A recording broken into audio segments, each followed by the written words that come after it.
Okay, hello, welcome everyone. Thank you for participating in this session today on the fourth day of our very first virtual EU job fair. I would also like to thank Lara Natale and Aled Williams from FTI Consulting for being here with us today. Thank you very much. Before we start, I would like to mention a couple of housekeeping rules. Please keep your microphones muted and your camera off during the presentation to not disturb others with background noise. Also, if you have any questions, please ask them in our chat, and our co-host Lil will collect them from our Q&A section. And by participating in these events, you are aware of being recorded for educational purposes. The recording will be stored on our private YouTube platform until the 31st of July. So Lara and Alet, if you are ready, I would like to give the floor to you now.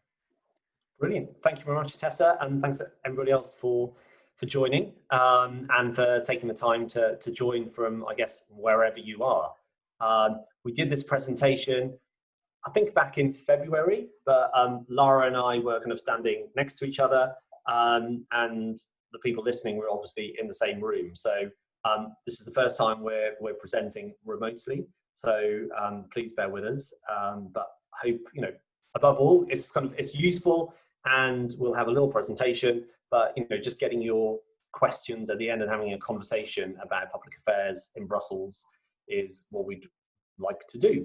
So we'll kind of kick off. This is us. Lara, do you want to kind of just introduce yourself first? Yeah, sure.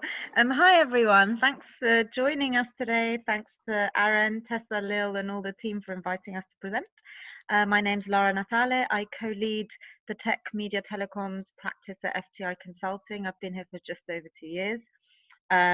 Formerly worked in the council at the UK, what was then the UK Perm Rep to the EU as a digital attaché. Worked at a human rights NGO in Brussels and done various other things. And as the photo suggests, do public affairs sometimes during the day. I also play in bands in the evening, and generally an active, living an active life in Brussels. And that's me, obviously on the other side of your screen.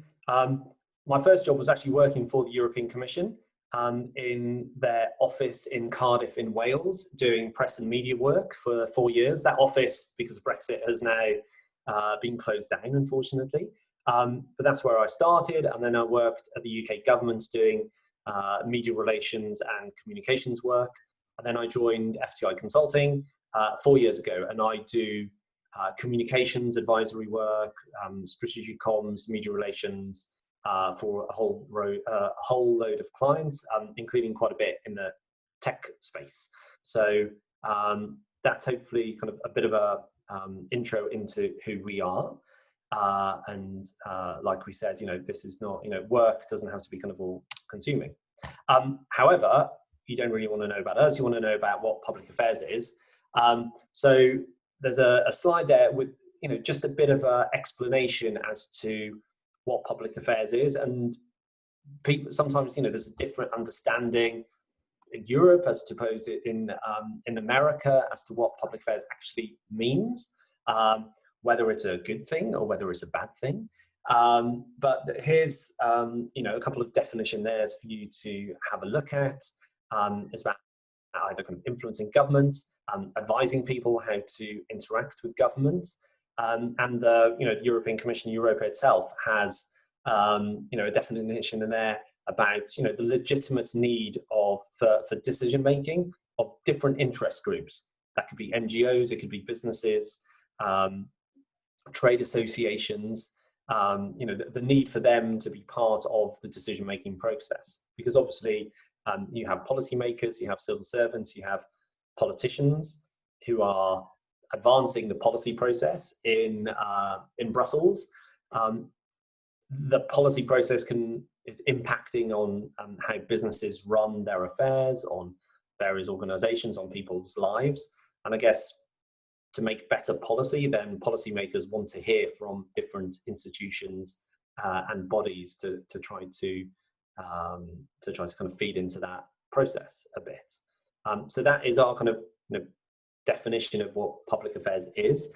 In our work, we work for mainly businesses for kind of corporates, European, American, Asian, from across the world. And they employ a consulting firm because they have real interest, and there's a business interest in what the EU is doing, in what the EU is legislating on, whether it's something that will impact how they do their business in Europe.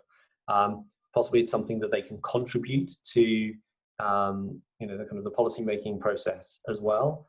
So there's a lot of different businesses who are really interested, whether it's about what the EU is doing on the Green Deal, on climate change legislation, on standards for different products, about how you're regulating the technology space, financial services, on healthcare. There's a whole lot of businesses who need to know what is happening in the EU, and sometimes the EU want to hear what those businesses are saying as well. I don't know, Lara, if you want to add anything to that slide. I mean, Aled already emphasised how it's a very legitimate part of the decision-making process. I think if to emphasise anything else, and I'm seeing questions coming in which we'll address later in a more structured way, but I think just to emphasise that as a legitimate part of the decision-making process, we're also held to very high transparency standards. And are part of that ongoing debate around transparency, what decision making should look like in Brussels, the future of regulation, all these topics. Our kind of public affairs work is also very much at the forefront of those debates. And it will maybe come to life what we're saying as we further dive into in next slides, how we practice public affairs at FTI. Good prompt. There you go. Thanks. So yeah, 9 to 5 in the world of consultancy, because what does a typical day look like when you're consulting? So the first thing with a consulting firm is, of course, it's a profit-making enterprise, and the revenue stream comes from client fees. So we are hired by clients to provide them with consulting services, but you can deliver that in a manner of ways. In EU public affairs, the kind of services that FTI specifically provides, we're very focused on the strategic advisory, messaging development, big picture thinking types of public affairs briefs. And in order to have all that intelligence, gather intelligence, share intelligence that informs the advice we give, and we have to undertake a variety of activities, some of which are quite well captured in these 4 pictures, and obviously some of which are currently have had to be tweaked or impacted slightly by the COVID-19 situation. So what you see on the top left image will be, of course, attending events.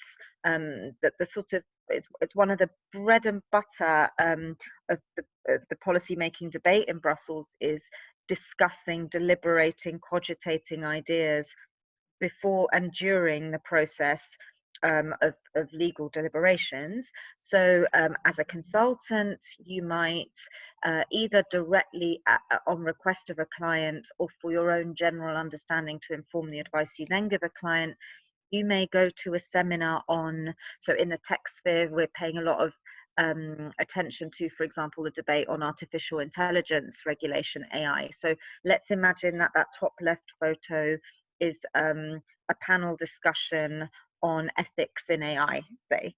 One of our team would make sure to attend that event, take thorough notes, possibly ask questions, either as FTI, so on a non-footprint, non-fingerprint basis, not representing any one particular client, or at the request of a client that says, please can you ask this question on behalf of us? So that would be one thing we do, attend events and report back and network at those events, of course. Build and maintain our individual networks of stakeholders, be these in the institutions, in other industry companies, in think tanks, NGOs, etc. And of course, you catch up with them sometimes individually. Again, sometimes as FTI more broadly, sometimes directly on behalf of a client.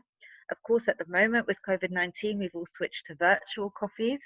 You know, my coffee maker at home is getting strong usage, and lots of people are seeing my my Bialetti coffee maker and espresso cups. But you can very much still have those conversation and keep up those relationships in the virtual world.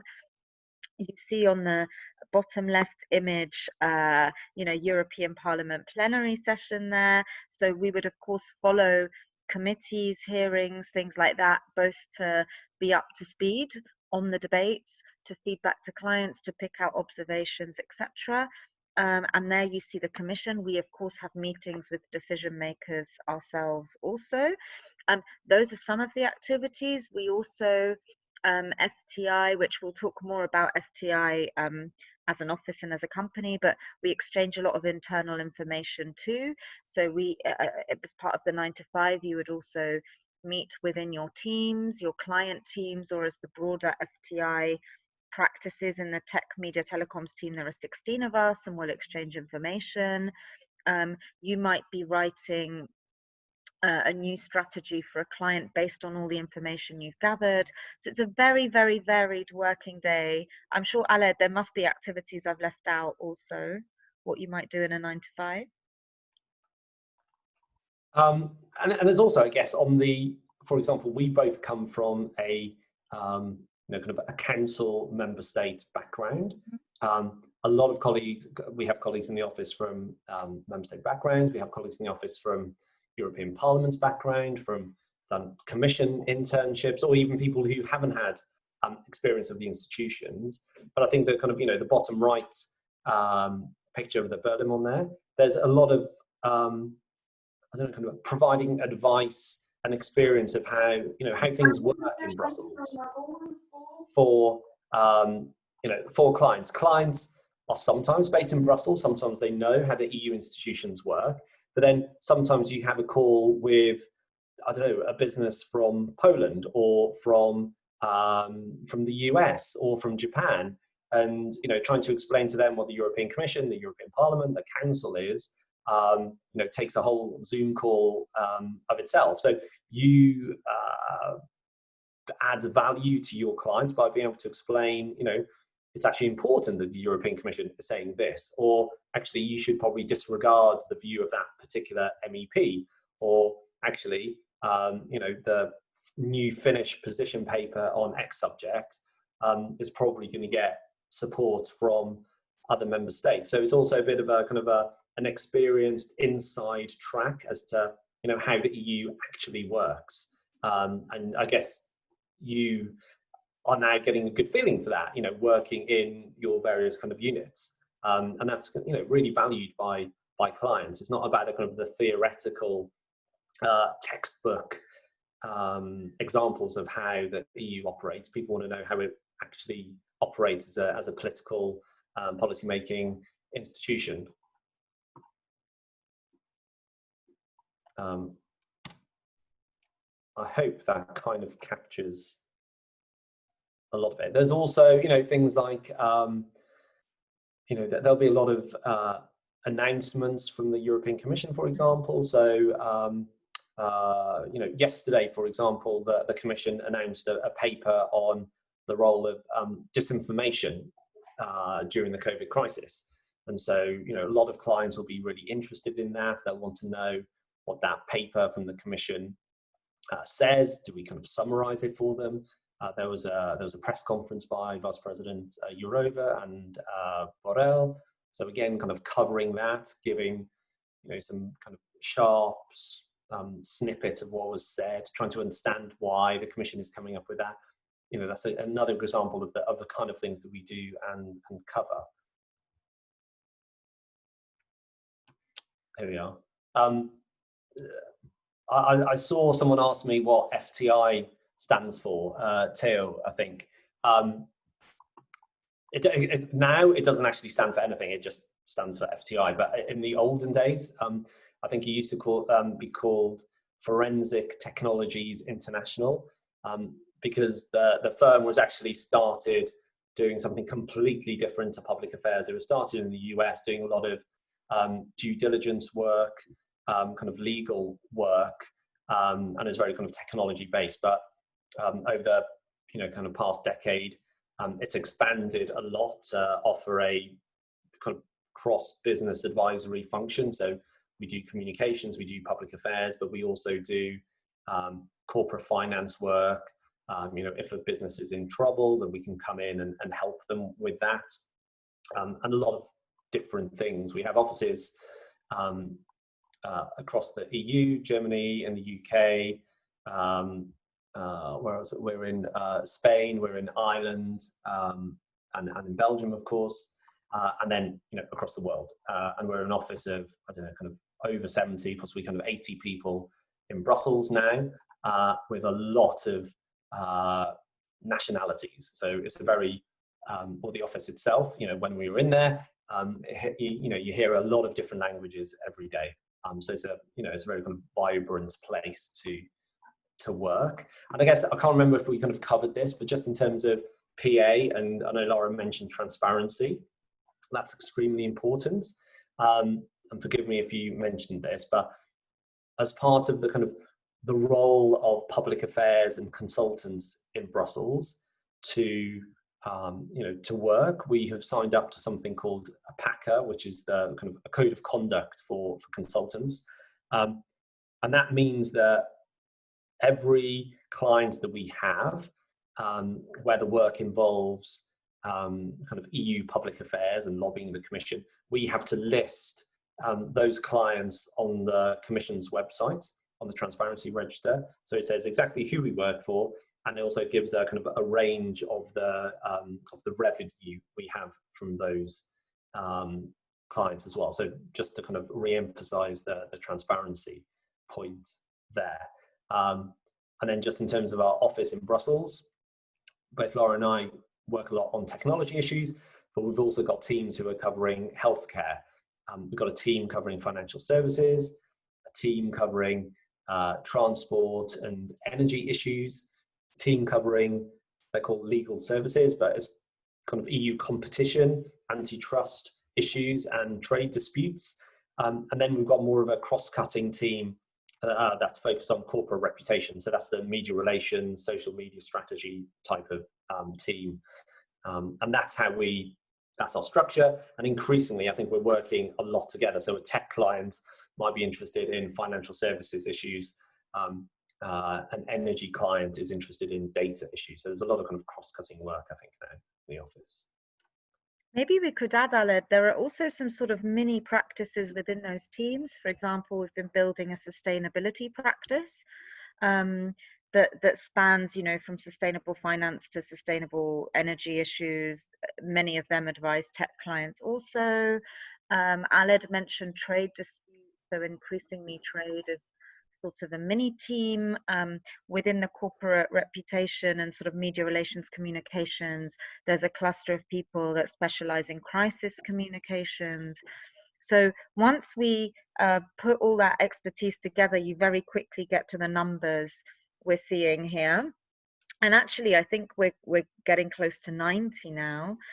So we're really growing in Brussels, and we're also working more and more closely, bringing in expertise from other offices. We have a data analytics expert in-house, for example, that can do a lot of deep, scraping of information on the internet, providing pipelines that inform the social media strategies, etc. So we're starting to really pull in lots of broader expertise than what we understand as a standard public affairs profile.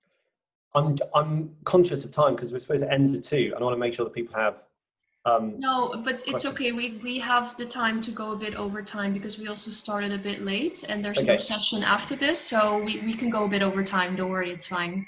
Okay.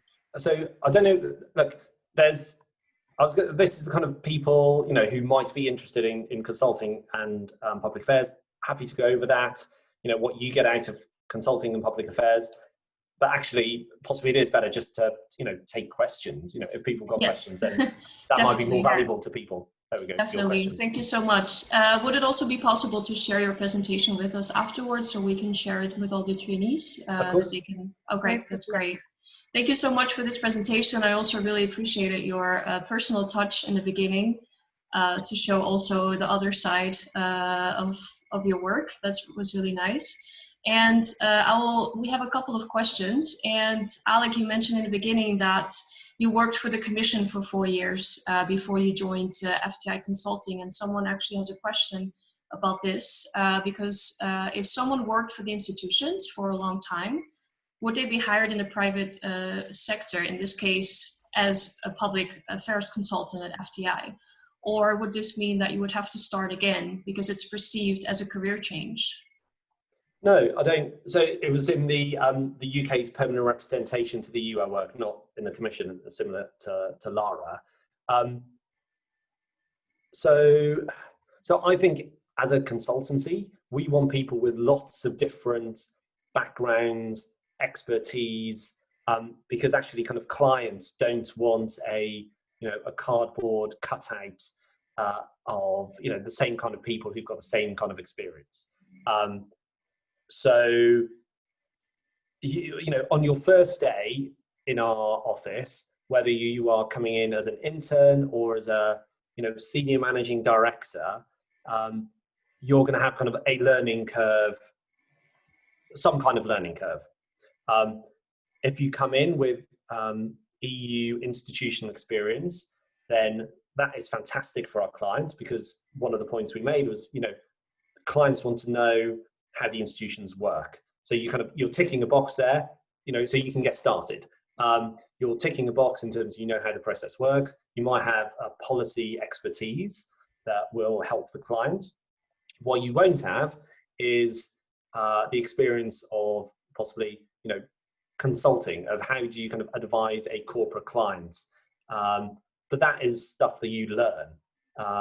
It's about kind of looking to see, as an individual, what kind of value you can bring to the team, to the office, to our clients. So it's not about going kind of back down to kind of the first rung of your of the career. It's about us making sure that we're bringing lots of different people into the mix.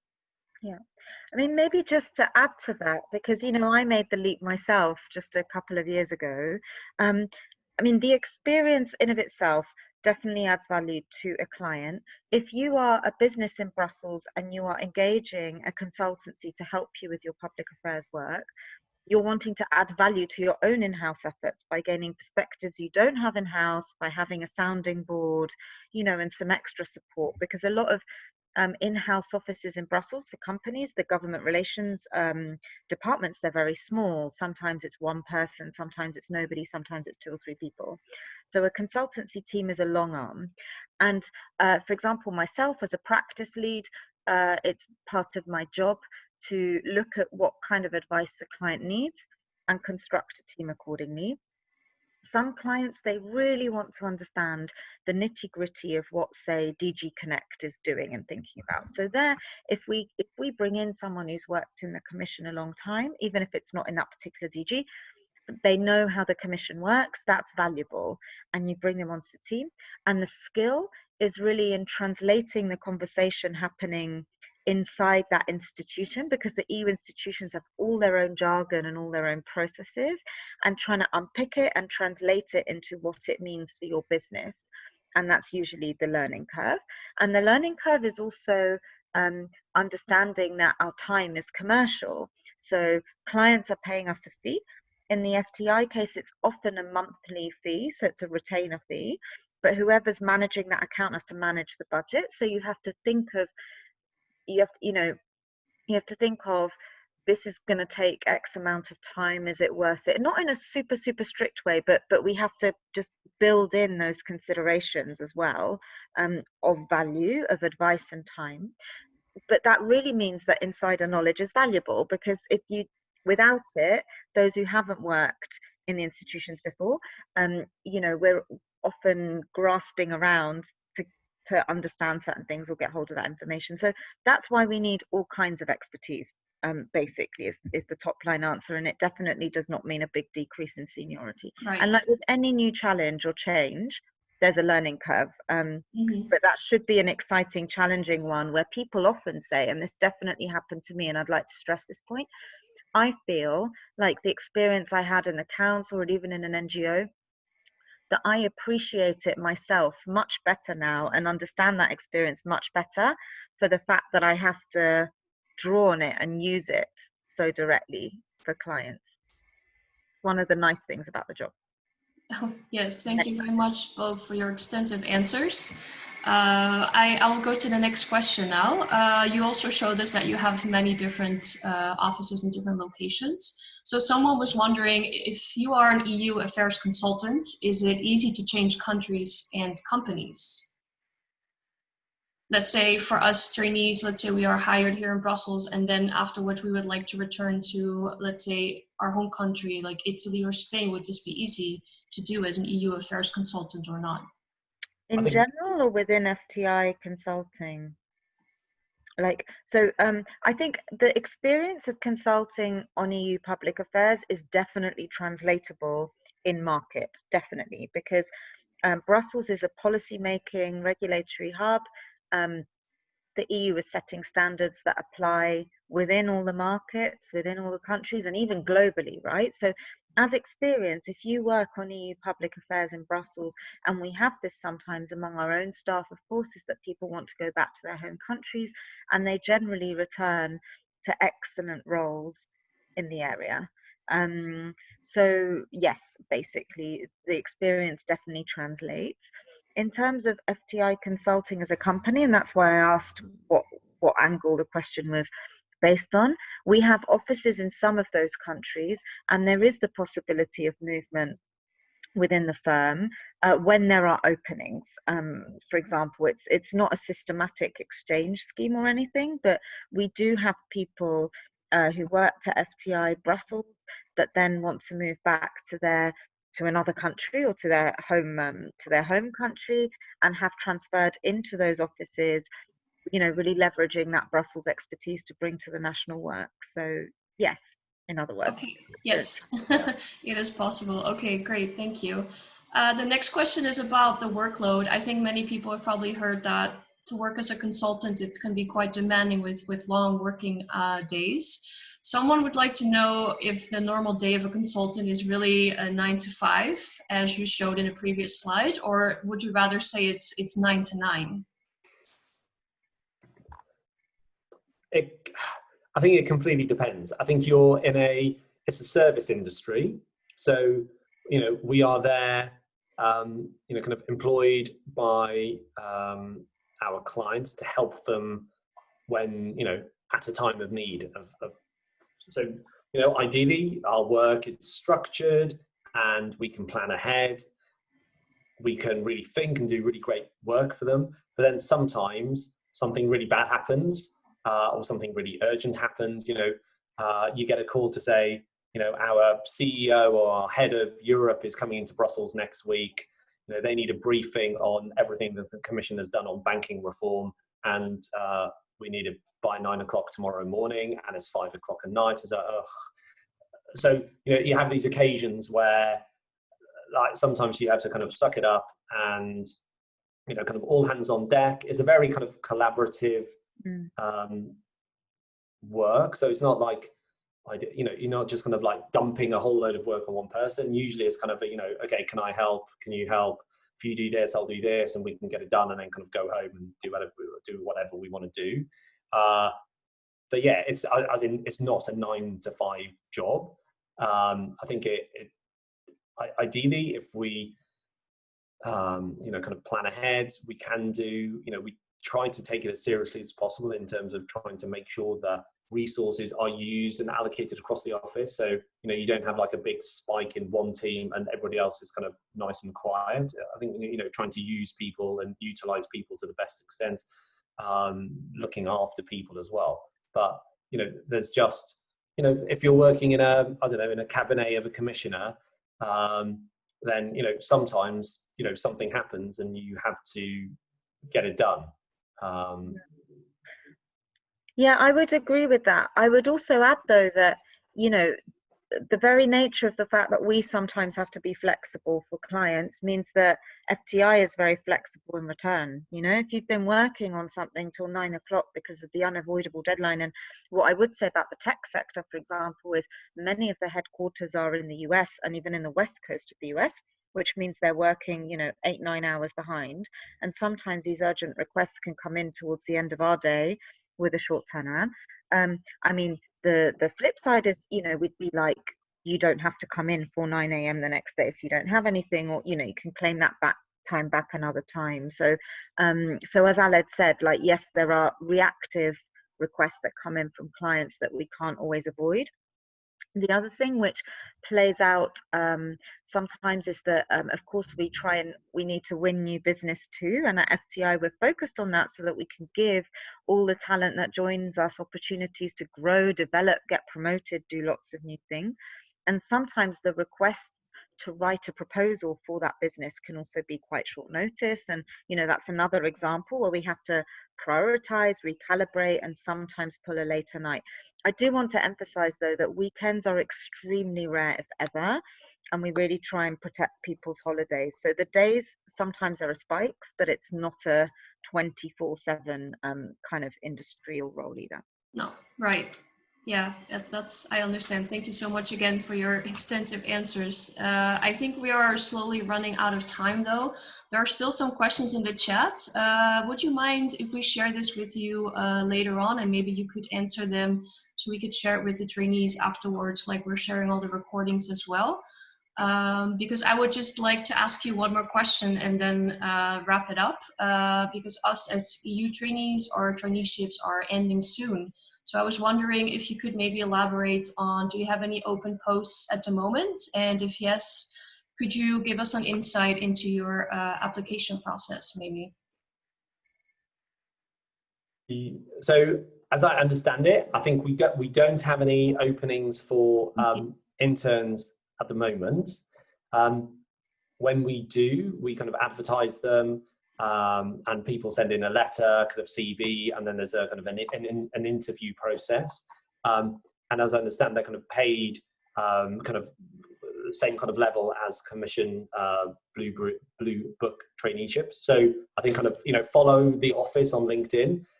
That's kind of a good way of making sure you're known.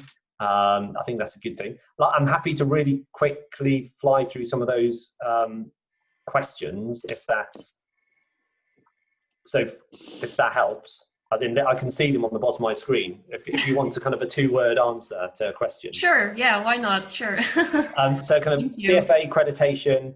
I don't know the answer to that question, and we don't really have financial analysts in our team.